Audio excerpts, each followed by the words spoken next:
안녕하세요. 오늘 읽는 책 시작하겠습니다. 오늘 읽는 책의 야심찬 기획, 톨스토이 대작 읽기. 첫 번째, 전쟁과 평화였는데요. 오늘 전쟁과 평화 마무리하는 날입니다. 10번째 시간입니다.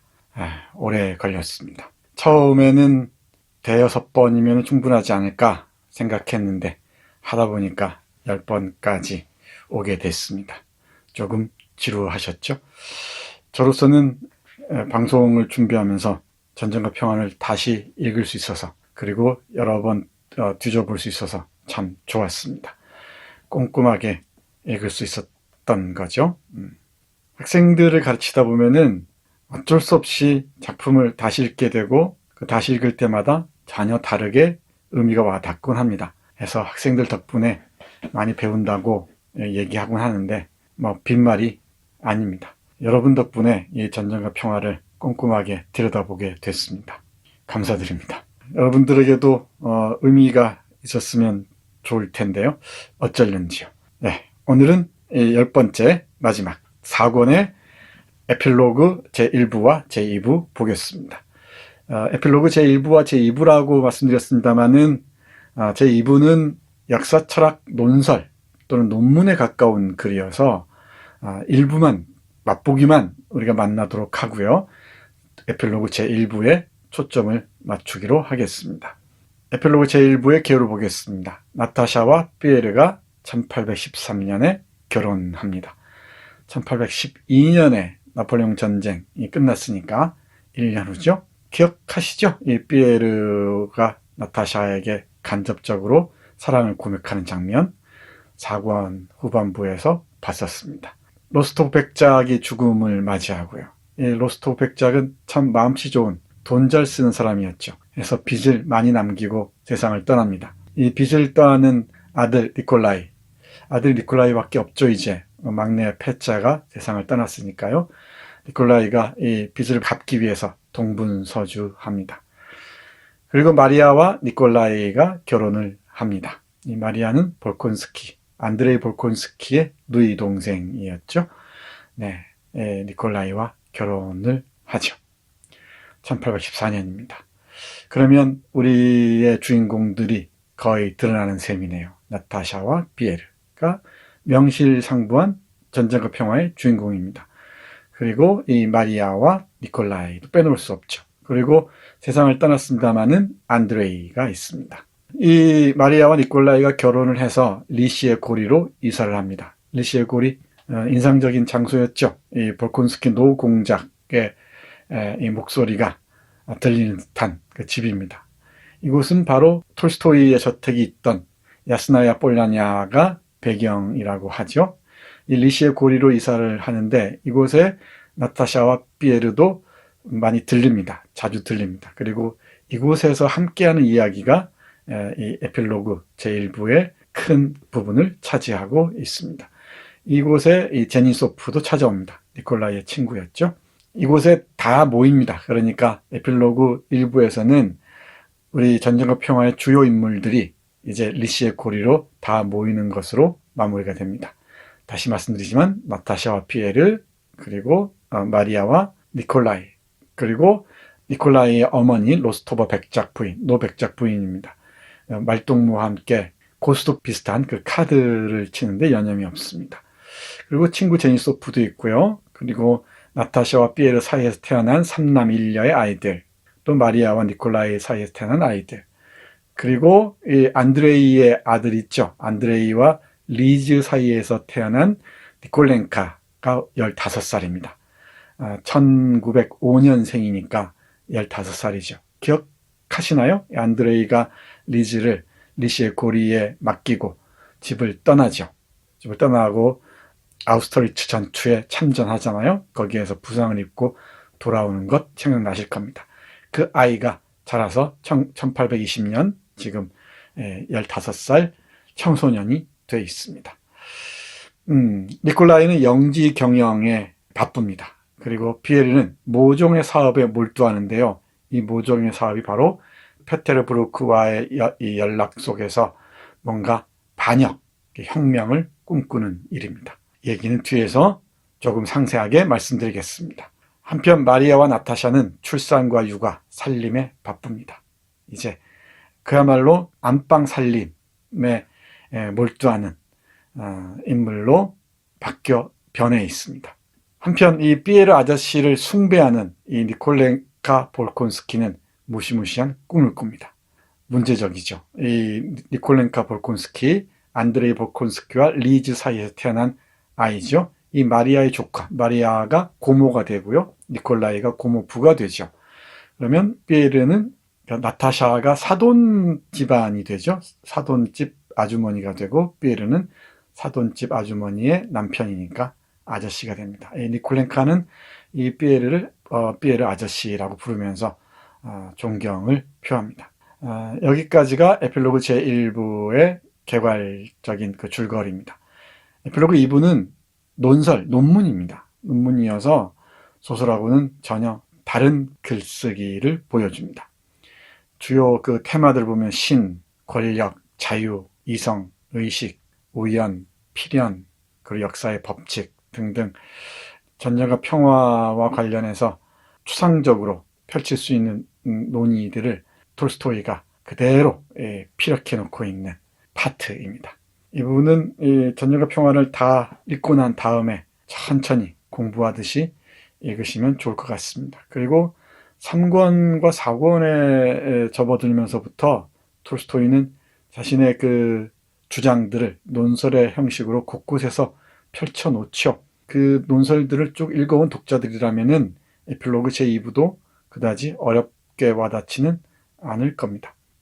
톨스토이의 에필로그 제2부와 역사적 그 논설조의 그 개입을 둘러싸고 치열한 논쟁이 있었다고 합니다. 톨스토이도 초기에는 이 부분을 빼기도 했다고 하는데 이 역시 기존 소설과 다른 나의 작품 전쟁과 평화에는 들어갈 수 있다라고 해서 다시 넣었다는 얘기도 있습니다.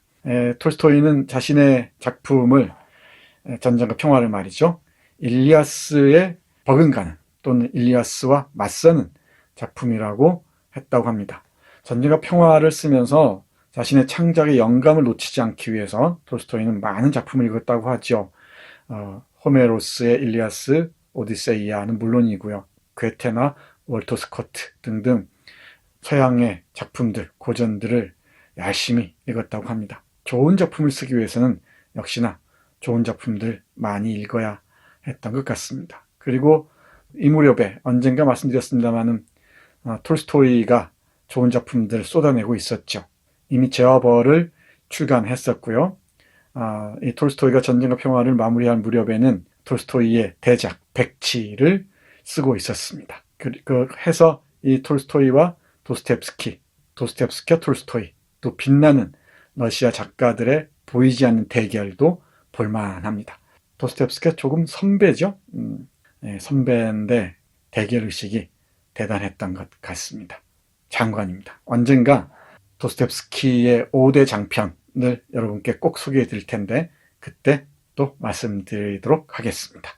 자, 그러면 에필로그 제1부에서 몇 문장 함께 보겠습니다.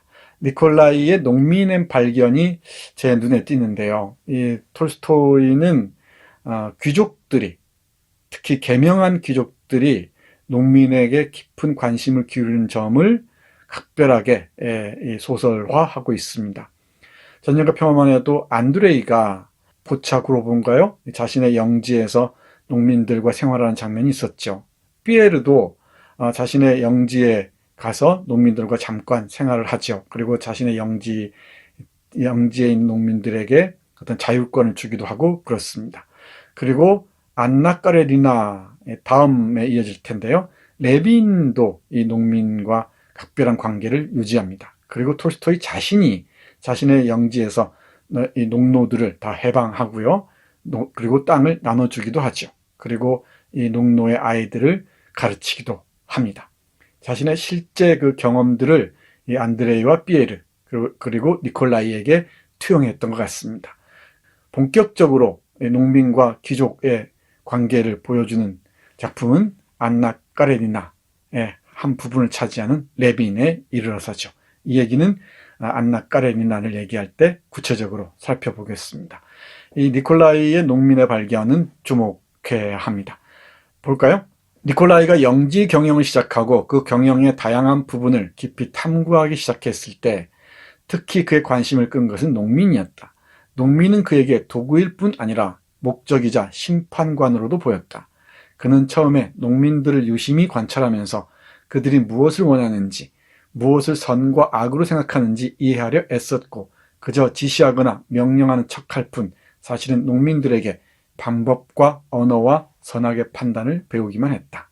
그리고 농민의 취향과 갈망을 이해하고 나서야 비로소 농민의 언어로 말하고 그 말의 은밀한 의미를 이해하는 법을 터득했으며 그들과 친숙해졌다고 느끼고 나서야 비로소 과감히 그들을 감독하기 시작했다. 농민들과의 관계에서 자신이 실행을 요구받던 바로 그 의무를 수행한 것이다. 그리하여 니콜라이의 영지 경영은 더할 나위 없이 눈부신 결과를 거두었다. 이 전쟁과 평화에서 톨스토이가 보여주는 농민의 관심은 대단히 각별했습니다. 피에르가 자신의 그 사상의 전환의 핵심으로 파악했던 게 바로 농민 출신의 병사 플라톤 카라타예프와의 만남이었죠. 우리 구운 감자 몇 알 기억하시죠? 그리고 나타샤의 경우도 아저씨네 집에 오두막에 가서 농민들 앞에서 춤추는 장면을 통해서 러시아 정신의 에센스인 농민의 모습을 발견하죠. 그리고 니콜라이 역시 그렇고요. 안드레이도 마찬가지입니다. 톨스토이는 계명한 귀족들, 깨어난 귀족들은 이 농민들 속에서 러시아 정신을 발견해야 한다고 생각했던 게 분명합니다. 그리고 이 러시아 정신을 온전히 간직한 농민을 우리가 발견해야만 러시아는 새로운 길을 모색할 수 있다고 생각했던 것 같습니다. 니콜라이의 이런 농민에 대한 깊은 관심을 얘기하면서 톨스토이는 이렇게 덧붙입니다. 그는 이런 우리 러시아 민중과 그들의 풍습을 진심으로 사랑했다. 그가 영지 경영에서 좋은 결실을 맺는 유일한 길과 방법을 깨닫고 터득한 것도 단지 그 때문이었다. 이 귀족 청년들의 농민에 대한 관심은 19세기 러시아 소설의 큰 흐름이기도 하죠. 뚜르게네프의 대표작 아버지와 아들도 그렇고요. 또 이 뚜르게네프의 빛나는 그 단편 모음집인 사냥꾼 수기에서도 그렇습니다. 오늘 처녀지도 그렇고요. 이 많은 러시아 작품 속에서 귀족 청년들이 눈을 뜨는 것은 농민을 발견하면서부터입니다. 짜르의 전제 체제 하에서 농노들의 고통에 감흥함으로써 귀족들은 농민에게서 러시아 정신의 에센스를 발견했고요. 러시아 농민의 정신을 경유해야만 러시아의 미래는 있다고 생각했던 것 같습니다. 자, 다음 보겠습니다. 나타샤의 변모도 볼만합니다. 보시죠. 나타샤는 1813년 이른 봄에 결혼했습니다. 그리고 1820년 그녀에게는 이미 3딸과 그녀가 간절히 바라던 아들이 있었습니다. 요즘 그녀는 아들에게 직접 수유를 했습니다. 그녀는 살이 찌고 펑퍼짐합니다. 이 강인한 어머니에게서 예전이 날씬하고 발랄한 나타샤를 알아보기는 힘들 정도였다라고 작가는 얘기합니다. 얼굴선은 또렷해졌으며 차분하고 부드럽고 맑은 표정을 띄었다고 하네요. 그리고 얼굴에는 예전에 그녀의 매력을 이루던 그 끊임없이 타오르던 생기의 불꽃은 없었다고 덧붙입니다. 지금은 종종 얼굴과 몸만 보일 뿐 영혼은 전혀 보이지 않았다고 말합니다. 오직 강인하고 아름다운 다산의 암컷만 보였다. 톨스토이는 나타샤의 변모를 이렇게 표현하고 있습니다. 충실한 아내의 모습, 여성으로서의 그 알뜰한 그 살림꾼의 모습을 그대로 나타샤가 보여줍니다. 피에르가 모종의 사업에 골몰하고 있을 때에도 나타샤는 아이를 키우는데 여념이 없죠. 아이를 돌보는데 여념이 없어서 남편의 모종의 사업에는 별 관심을 기울이지 않습니다. 전쟁과 평화까지만 해도 톨스토이의 여성관은 나타샤를 통해서 이렇게 드러납니다. 그런데 약 10년 후 안나 까레니나에 이르면은 톨스토이의 여성과는 완전히 달라지죠. 전쟁과 평화의 여성을 바라보는 톨스토이의 시선과 안나 까레리나에서 여성을 바라보는 톨스토이의 시선은 전혀 다른 모습을 보여줍니다. 완전히 다릅니다. 전혀 다른 인물이 여성을 바라보는 것 같습니다. 이 얘기 역시 안나 까레리나 할 때 함께 말씀드리겠습니다. 한마디 덧붙이자면 이렇습니다. 그녀는 더 나은 다른 남편의 필요성을 생각하지 않았을 뿐만 아니라 모든 정신력을 그 남편과 가족을 돌보는 데만 쏟았다. 네, 이 전쟁과 평화를 쓸 때 톨스토이의 아내 소냐가 많은 도움을 줬다고 얘기하죠. 고마워서였을까요? 이 아내의 모습에서 이 나타샤의 모습을 발견했는지도 모르겠습니다. 남편의 충실한 동반자이면서 알뜰하게 살림을 꾸려나가고요. 그리고 아이들을 잘 돌보는 이상적인 현모양처의 모습을 그렸던 것 같습니다. 그런데 전쟁과 평화까지만 그렇습니다. 그리고 안나 까레리나에 이르면은 완전히 다른 면모를 보여줍니다. 자, 나타샤의 변모 흥미롭죠? 피에르와 비밀 결사 얘기하지 않을 수가 없습니다. 이와 관련해서 설명할 게 있는데요. 지난 시간에 몇 차례 말씀드렸던 걸로 기억합니다. 톨스토이는 전쟁과 평화를 구상하기 이전에 이 제카브리스트를 구상했다고 했죠. 12월의 아이들의 그 혁명 정신을 소설화하고자 했던 것 같습니다. 이 제카브리스트 봉기는 1825년 12월 14일 알렉산드르 1세가 죽고 니콜라이 1세가 즉위하던 날이었죠. 그런데 그야말로 맥없이 진압당하고 맙니다. 그리고 많은 청년 장교들이 형장의스로 사라지거나 또는 유배를 당하죠. 이 유배당한 사람 중에 세르게이 볼콘스키가 있었다고 제가 상세하게 설명드렸었습니다. 그리고 이 세르게이 볼콘스키가 바로 톨스토이의 외가 쪽 육촌 형이었다고 했죠. 이 사람을 1860년인가요?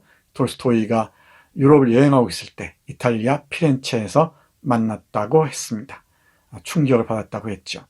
그리고 이 1812년의 아이들이라고 얘기하는 청년 장교들, 입헌 군주국을 꿈꾸었던 청년 장교들의 꿈을 톨스토이는 그리고자 했던 것 같습니다. 해서 미완의 소설이지만 제카브리스트라는 소설을 쓰기도 하죠. 12월 땅이라는 제카브리스트 디셈버의 러시아식 표기라고 했습니다.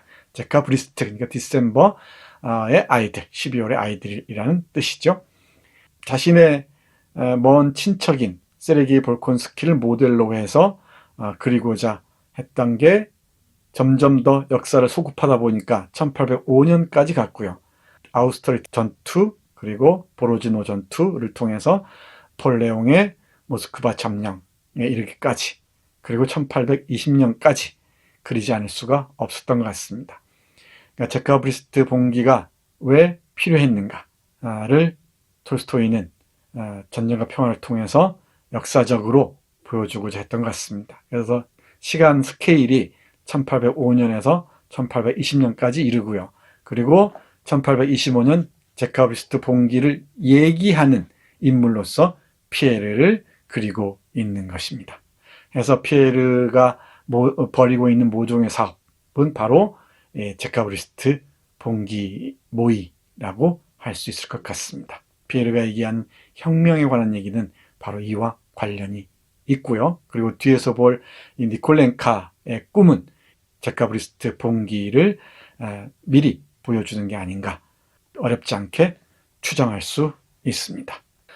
이와 관련해서는 많은 연구들이 나와 있으니까 그리고 몇몇 한국어판 번역의 그 뒤에 작품 해설만 봐도 대단히 충실하게 설명이 되어 있습니다. 도서관에 가셔서 그 설명만 참조하셔도 많은 도움을 얻을 수 있지 않을까 생각합니다. 피에르와 비밀결사와 관련한 해서 이 피에르가 니콜라이와 논쟁을 하면서 한 얘기의 일부 들어보시겠습니다. 이 니콜라이는 보수적입니다. 이에 비해서 피에르는 대단히 혁신적인 태도를 취합니다. 볼까요? 그것으로는 부족하지. 니콜라이에게 하는 말입니다. 그래서 나는 그들에게 이제 다른 것이 필요하다고 말하는 거야. 자네들이 가만히 서서 이 팽팽한 현이 마침내 끊어지기를 기다릴 때, 모든 이들이 피할 수 없는 혁명을 기다릴 때, 전체의 파국을 막기 위해서는 최대한 많은 사람들이 최대한 힘껏 손을 맞잡지 않으면 안 돼. 젊고 강한 것은 전부 그쪽으로 끌려 들어가 타락하고 있어. 어떤 자는 여자에게 끌리고, 어떤 자는 명예에 끌리고, 어떤 자는 허영에 끌리고, 어떤 자는 돈에 끌리지. 그렇게 그들은 반대편 진영으로 넘어가고 있어. 자네들과 나 같은 독립적이고 자유로운 인간들은 전혀 남지 않게 돼. 모임의 범주를 넓혀라 라고 나는 말하지. 미덕뿐 아니라 독립과 활동도 표로 삼으면 좋잖아. 이미 피에르는 혁명을 꿈꾸고 있는 겁니다. 모종의 사업의 정체가 무엇인지 밝혀졌죠. 알렉산드르 1세는 나폴레옹과의 그 전쟁에서 승리를 했지만은 1814년을 경유하면서 전제 정치로 돌아섭니다. 이 보수 반동으로 돌아서죠. 많은 그 청년 장교들, 프랑스에서 이 혁명 정신을 배웠던 청년 장교들은 실망하게 되죠. 해서 제카브리스트라는 그 모임 결사로 모이게 되죠. 그러나 니콜라이 1세의 즉위식 날 행했던 거사는 실패로 돌아가고요. 이후 1825년부터 1855년까지 니콜라이 1세의 혹독한 전제정치, 그야말로 짜르 체제, 우리가 독재정치의 그 이미지 하면 딱 떠올리는 게 있죠. 이 짜르 독재정치가, 잔혹한 정치가 펼쳐집니다. 그리고 나서 1855년 니콜라이 1세가 죽고 난 다음에야 세르게이 볼콘스키가 유배지에서 풀려나죠. 그 이후에 알렉산드르 2세가 지배하던 상황에서 바로 돌스토이는 전쟁과 평화를 썼던 겁니다. 저간의 단편들, 전쟁과 평화 이전 단편들, 여러 단편들이 나와 있는데요. 현대 문학사 맞죠? 현대문학에서 나온 톨스토이 단편, 중단편 전집이 좋습니다. 이 종이 질이 마음에 들진 않지만은 그게 제일 충실하게 톨스토이의 중단편을 포괄하고 있는 것 같습니다. 대단히 흥미로운 단편들이 많이 있으니까요. 하나씩 보시죠. 기회가 닿으면은 나중에 그 단편집 한 권씩 제가 소개해 드리기로 하죠. 얼마든지 그럴 시간이 있을 것 같습니다. 조금 피에르와 비밀결사 내막이 조금 이해가 가셨는지 모르겠습니다. 다음 보겠습니다. 니콜렌카의 무시무시한 꿈. 이 니콜렌카가 피에르를 숭배한다고 했죠. 바로 이 니콜렌카가 피에르의 정신을 이어받는 후예가 되는 셈입니다. 해서 이 전쟁과 평화라는 대작은 바로 이 니콜렌카의 꿈으로 마무리가 됩니다. 어떤 꿈이었는지 볼까요? 식은땀을 흘리며 막 잠에서 깬 니콜렌카는 침대에 앉아 눈을 크게 뜨고 눈앞을 바라보았다. 무시무시한 꿈이 그를 깨웠다. 그는 꿈에서 투구를 쓴 자신과 피에르를 보았다. 프루타르코스의 책에 묘사된 그런 투구였다. 니콜렌카와 피에르 아저씨는 대군의 선두에 나아갔다. 그 군대는 비스듬한 하얀 선들로 이루어져 있었다. 가을이면 주위를 날아다니는 뱃살이 성모의 실이라 부르는 거미집처럼 그 선이 대기를 가득 채웠다. 선두에는 영광이 있었다. 똑같은 실이었지만 그저 좀 더 도톰했다. 그와 피에르는 경쾌하고 즐겁게 목표를 향하여 점점 더 가까이 돌진했다. 두 사람을 움직이던 실이 갑자기 가늘어지면서 엉키기 시작했다. 그런데 니콜라이 일리치 고무부가 위협적이고 준엄한 자세로 그들 앞에 서 있었다. 니콜라이 일리치 고무부, 마리아의 남편이죠. 니콜라이 일리치는 이 혁명에 반대하는 사람입니다. 경기병 출신이고요. 보수적이라고 그랬죠. 그러니까 혁명에 반대하는 사람이니까 좀 무서운 모습으로 꿈속에 드러났겠죠. 그리고 피에르와 니콜렌카는 대군에 앞서서 투구를 쓰고 나아갑니다. 바로 1825년 12월 14일 있었던 제카브리스트 봉기를 꿈으로 보여주는 장면이라고 얘기할 수 있습니다. 이 제카브리스트 봉기에 바치는 진혼곡이자 오마주라고도 얘기할 수 있을 것 같습니다. 톨스토이는 제카브리스트 이 혁명 봉기가 실패함으로써 러시아는 많은 시간을 잃었다고 보았던 것 같습니다. 피에르에서 니콜렌카로 이어지는 이 선을 상상하시면은 톨스토이가 무엇을 그리고자 했는지 큰 그 흐름이 잡히리라고 생각합니다. 여기서 얘기한 데살이라는 인물은 니콜렌카의 가정교사입니다. 프랑스인 가정교사를 말합니다.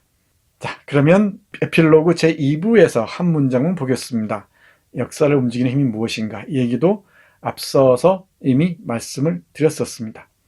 논문 형식으로 쓰여져 있습니다. 그래서 일일이 살펴보기는 무망하고요. 여러분들이 기회 닿는 대로 찬찬히 읽어보시기 바랍니다. 어떤 힘이 여러 나라 국민들의 움직임을 일으키는가? 여러 나라 국민들의 움직임을 일으키는 것은 역사가들이 생각하듯 권력도, 지적 활동도, 심지어 두 가지 결합도 아니며 사건에 참여하는 모든 사람, 사건에 가장 직접적으로 참여하고 가장 덜 책임지는 방식으로 혹은 그 반대의 방식으로 언제나 서로 연결된 모든 사람들의 활동이다. 가장 덜 책임진다는 얘기는요, 민중들의 거대한 흐름 속에서 누가 책임의 소재를 물을 수 없는 정도로 많은 민중들이 함께 한다는 얘기죠. 책임을 지는 그 권력은 권력의 상위층, 그러니까 권력의 사다리에 꼭지점 있는 사람들은 활동에 참여하지 못하는 사람이라고 얘기를 해요. 아이러니나 역설이 대단히 흥미롭게 개진됩니다. 좀 더 볼까요? 전쟁이나 혁명은 왜 일어날까? 우리는 모른다. 우리는 단지 이런저런 행위의 실현을 위해 사람들이 어떤 형태의 결합을 이루어 다 함께 참여한다는 것만 알 뿐이다. 그러면서 우리는 달리 생각할 수 없으니까, 그것이 법칙이니까 그렇다고 말한다. 우리가 법칙이라고 말하니까 법칙이라고 말하지만 큰 흐름, 우리가 볼 수 없는 아주 미수한 흐름들이 강물을 이루어서 역사를 움직여 간다는 것이죠. 근데 그 하나하나 원인들을, 인과관계를 따질 수는 없다는 게 톨스토이의 역사관입니다. 민중의 힘이라고밖에 얘기할 수가 없습니다. 그렇다고 우연이라고도, 다 모든 게 우연이라고도 얘기하지는 않습니다. 그 안에 작은 움직임들이 큰 흐름을 끌고 나간다는 것이죠. 그러니까 몇몇 영웅 중심, 지도자 중심의 역사가 아니라는 것입니다. 이 에필로그 제2부에서도 나폴레옹은 신랄한 비판의 대상이 됩니다. 많은 우연적인 요소들이 결합해서 나폴레옹이라는 인물을 낳고 혁명이라는 사건을 일으켰지만은 원인들을 하나하나 소급해 들어가자면은 그 민중들의 큰 흐름들이 있다는 것이죠. 그럼 뭐라고 말하지 못하니까 법칙이라고 한다는 것입니다. 아무튼 톨스토이의 역사관은 독특합니다. 그리고 이 신이 늘 바라보고 있다라고 톨스토이는 얘기하죠. 이 신도 우리가 얘기하는 기독교의 유일신은 조금 다른 것 같습니다. 얘기도 미리 말씀드렸지만은 스피노자의 신과 가깝다는 게 제 생각입니다. 이 전쟁과 평화에 관한 상세한 얘기는 다음 시간, 다음 주에 그 이사야 벌린의 여우와 고슴도치를 얘기하면서, 소개하면서 좀 더 깊이 말씀드리도록 하겠습니다. 자, 마무리입니다.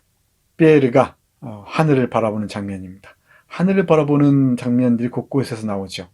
안드레이가 상처를 입었을 때 바라본 하늘, 그리고 니콜라이가 쇤베르겐 전투에서 바라본 하늘, 그리고 피에르가 바라본 하늘. 하늘의 이미지는 대단히 중요합니다.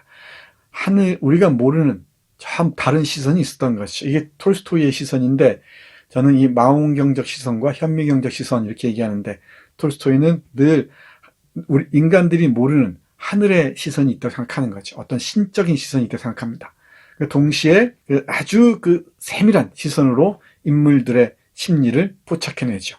허구적인 인물의 심리뿐만 아니고 역사적 인물의 심리까지도 파고들어서 그려냅니다. 대표적인 게 나폴레옹과 쿠투조프 같은 경우죠.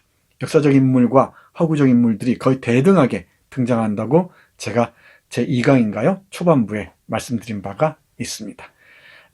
가물가물 하시거든 재미삼아 첫 번째부터 이 마지막까지 들어보시는 것도 의미가 있지 않을까, 저는 그렇게 생각합니다. 자, 볼까요? 에필로그 제2부에서 또 한 문장 보시죠. 태양도 에테르의 각 원자도 그 자체로 완결된 구인 동시에 그 거대한 크기로 인하여 인간의 이해가 도달할 수 없는 한 전체의 원자에 지나지 않듯 각 개인 역시 자기 안에 나름의 목적을 지니며 그것은 인간이 이해할 수 없는 전체적인 목적을 위해서이기도 하다. 그러니까 개개인들이 자기 안에 어떤 역사의 목적을 지니고 있다는 것이죠. 전체적인 목적의 일부를 지니고 있다는 것이죠. 여기에서 톨스토이는 미분, 적분까지 끌어들입니다. 그리고 당시 과학까지 끌어들입니다. 많은 공부를 했다는 걸 알 수가 있죠. 그리고 예술가와 이 역사가의 차이가 무엇인지에 대한 프록에 실린 글, 우리가 초반부에 첫 번째 시간에 말씀드렸었죠. 전쟁과 평화에 덧붙이는 말을 인용했었는데, 여기에서 예술가와 역사가 어떻게 다른지도 얘기합니다. 역사가들은 공식적인 문건들을 중심으로 해서 몇몇 영웅들이나 지도자 또는 정치가들을 중심으로 역사를 서술하지만, 예술가는 수많은 구전, 전해오는 이야기들, 그리고 이 사소하게 취급되는 그 기록들을 하나하나 찾아내서 다시 재구성한다는 것이죠. 그리고 이 역사가들이 구성한 것에서 보이지 않는 것들을 끌어낸다는 것입니다. 그리고 그 역사를 살았던, 일상에서 살았던 전쟁의 소용돌이뿐만 아니고 일상의 삶을 살았던 삶을 통해서 역사를 온전히 복원해낸다고 얘기를 합니다. 이 전쟁의 한복판에서 헤매던 이 하얀 모자를 쓴 이 귀족 복장 차림의 피에르 기억하십니까? 그 피에르의 눈에 포착된 전쟁은 전쟁 사가들이 그린 전쟁과 완전히 다르죠. 전쟁을 그리는 태도에 있어서 역사가와 예술가는 전혀 다르다는 것, 전쟁과 평화를 통해서 여실하게 알 수가 있습니다. 그리고 그 이론적인 근거들은 이 책에 부록으로 실려있는 톨스토이가 그 당시 전쟁과 평화를 간행하면서 쓴 글 있죠. 전쟁과 평화에 덧붙이는 말을 꼼꼼히 읽어보시면 충분히 이해하실 수 있을 거라 생각합니다. 마무리하겠습니다. 러시아에서 간행된 전쟁과 평화 장정입니다. 정말 갖고 싶은 책입니다. 나타샤와 피에르겠죠. 이 전쟁과 평화에서 한 문장을 꼽으라면 저는 이 문장을 꼽겠습니다. 이성이 인간의 삶을 지배할 수 있다고 가정하면 삶의 가능성은 소멸하고 말 것이다. 이 문장은 외우셨으면 좋겠습니다. 이성이 인간의 삶을 지배할 수 있다고 가정하면 삶의 가능성은 소멸하고 말 것이다. 강렬하죠. 이 근대 비판을 수행하는 사람, 학자들이 아주 많은데, 비평가들도 많고요, 소설가들도 많은데, 이 말만큼 압축적으로 근대성을 비판하는 말이 있을까 싶습니다. 인간 이성에 대한 맹신, 도구적 이성에 대한 맹신이 현대적 삶을 이렇게 파국으로까지 몰고 왔는지도 모르겠습니다. 이성이 인간의 삶을 지배할 수 있다고 가정하면 삶의 가능성은 소멸하고 말 것이다. 의미가 아주 깊습니다. 대단한 통찰력이라고 할 수 있을 것 같습니다. 그리고 이 한 문장도 덧붙이지 않을 수가 없네요. 오늘의 관점에서 볼 때 그렇습니다. 내가 말하고 싶은 건 단지 거대한 결과를 낳은 모든 사상은 언제나 단순하다는 거야. 피에르가 나타샤에게 하는 말입니다. 만약 악한 인간들이 서로 결탁해서 세력을 형성하면 정직한 사람들도 그냥 똑같은 것을 해야 한다는 것. 그것이 내 생각이 전부야. 정말 단순하지. 피에르는 단순하죠. 이리저리 흔들리면서 방황했었죠. 그리고 이 나폴레옹주의자에서 러시아 민중을 발견하는 과정, 플라톤 카라타예프를 통해서 러시아 정신의 에센스에 도달하는 과정을 떠올려 보시기 바랍니다. 그리고 이제 제카브리스트를 이끄는 어떤 혁명가로 변신하는 모습까지 우리는 추측할 수가 있습니다. 그 피에르가 얘기하는 것 보시죠. 만약 악한 인간이 서로 결탁해서 세력을 형성하면 정직한 사람들도 그냥 똑같은 것을 해야 한다는 것. 그것이 내 생각의 전부야. 그러면서 진실은 정말 단순하다고 얘기합니다. 거대한 결과를 낳은 모든 사상은 이렇게 단순하다는 거죠. 이게 톨스토이의 사상이었을 거라고 저는 생각합니다만, 여러분들은 어떤지요? 네, 긴 장정이었습니다. 톨스토이 대작 읽기 첫 번째, 전쟁과 평화, 10번에 걸쳐서 함께해 주신 여러분께 깊이 감사드립니다. 다음은 이사야 발린의 고슴도치와 여우와 고슴도치를 통해서 전쟁과 평화를 좀 더 깊게 살펴보고요. 좋은 책입니다. 일단 그 고슴도치와 여우라는 책이 말이죠. 그 다음에 안나 까레니나를 5번 또는 6번에 걸쳐서 함께 하도록 하겠습니다. 톨스토이 전쟁과 평화와 함께하는 시간 마치겠습니다. 고맙습니다.